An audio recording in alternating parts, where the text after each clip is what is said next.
Miami going to Louisville. Again, not Louisville, Louisville. Miami 4.5-point favorite. Noon Eastern, ABC. A little Joe Tessitore, Jordan Rogers on the call. How about that? A little Bachelor action for you from Jordan Rogers. Louisville, if you're going to bounce back, if you're going to restabilize what your season is, this is the game. Like the time is now to draw a line in the sand. You have lost 2 of your last 3, but if you beat Miami, okay, hey, etch a sketch, shake that thing up, we start over, fudge it, we ball, to put it simply. Like a win like this can be like a good nap. You just view your entire world differently afterwards. That's what this game can be. For Miami, this is a chance to hit the reset button for them a little bit. And they've won they've won every game they've played. The last 2 games they've won, they are a little bit concerning the way they've played. Like the Virginia Tech win on Friday night, okay, you say it's a tough spot. Cal across the country, late kick. It was like a 10 o'clock kick, 10:30 or something, 10:15 kick local if you're Miami.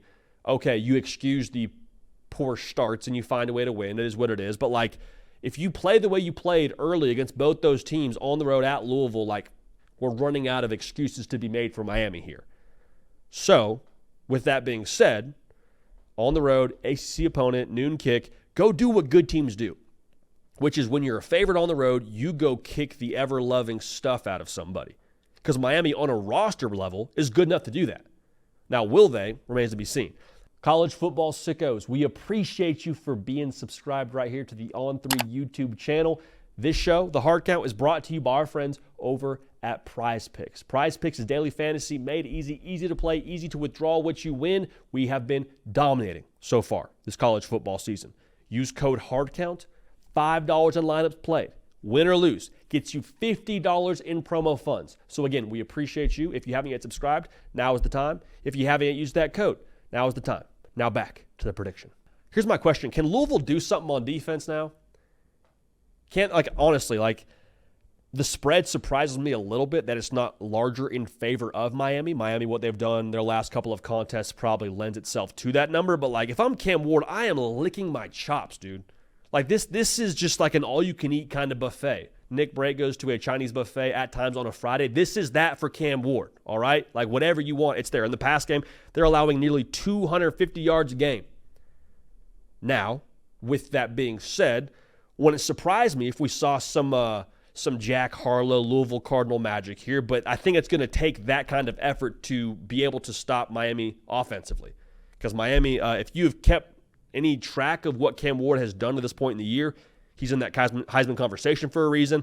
He has put a teach tape together in terms of offensive football the last 2 second halves he's played. If Miami starts fast and Louisville looks how they've looked the last couple of weeks defensively, they're going to get their stuff kicked in. All right, make no mistake about it. Now, here's a question now on Miami's side. Where's the gas tank at for them? I'm not talking literally, where's it located? I'm talking about what level of fuel do they have in the tank? Because we've seen so often teams will roll in after a couple of close wins, and this is Notre Dame a season ago, went to Louisville, and they just didn't have that extra gear. Looked like they were emotionally drained. Now, they had beat better teams than Louisville the weeks before, but they did not have their best to play, and I don't know how to describe it other than you're running out of gas. That's the way it feels.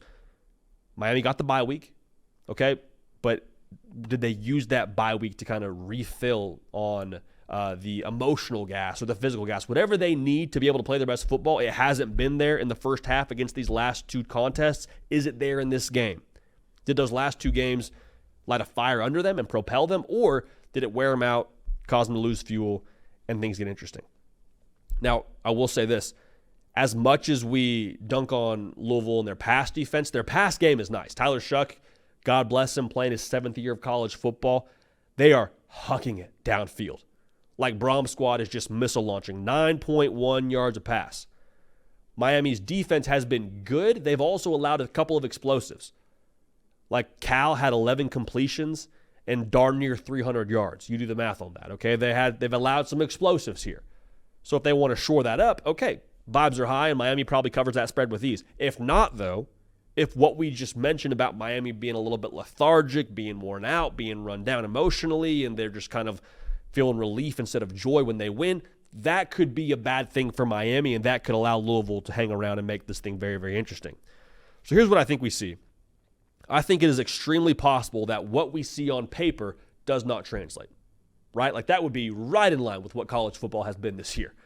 Hey, we think we know the matchups. We got Cam Ward on this side and the Louisville pass defense over here, and like it is what it is. You go there on a noon kick, you're on the road, and you end up dropping that game. That could happen. That would not wildly surprise me. However, I think what makes Miami different this year than past years is the buy-in level from the locker room. It is a player-led culture. I believe that.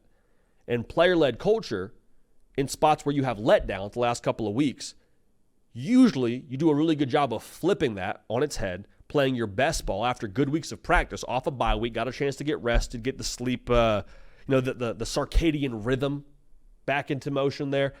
First mention of circadian rhythm on the show, so shouts to them. I think Cam Ward is unhappy with the way the last few games have gone. I don't think there's any like, oh, great, we won. I think it's more so, hey, we are way better than this. And we've seen Miami. They are better than the way they've played those last couple of games. In the second half of both the Vatech and the Cal game more specifically, they have been a force. So I think that we see a sense of urgency from them. I think Miami rolls out, noon kick, makes a statement. Cam Ward adds another line to his Heisman resume with a nice little stat sheet stuffer against the Cards. I think Miami wins. I think Miami covers. And I think that we have the optics around the Canes stabilized a little bit coming off of this one in ACC play. Now, Roback, it's hoodie season, y'all. I stepped outside this morning in Nashville, Tennessee, and it wasn't quite frosty windshield season just yet, but we are approaching very closely. It was 40. I think right now it's something like 60. If you're anywhere in the temperature range that we are right now, you need a hoodie that's going to take care of you. Roback, I'm telling y'all, I wear a Roback hoodie just about every single day into the office, whether I'm indoors or outdoors. Just it's got that kind of versatility. Also, game day polos. I know a lot of y'all still have some nice weather. Maximize that with the polos. They got some breathability to them. They look good. They feel good. Also, it's got some joggers to take care of you. So got some everyday shorts if you're still feeling like wearing some shorts in this weather. The bottom line here is Roback is taking care of you in every single part of the year. But with the hoodies now, they are thriving, they're rolling, and they want to take care of you. So use code JD at roback.com for a generous 20% off for all new customers. Again, that's spelled RHOBACK.com, 20% off. Performance polos, shorts, hoodies, joggers. Just telling y'all, man, code JD, no periods in there, just those two letters, get you 20% off for that first purchase.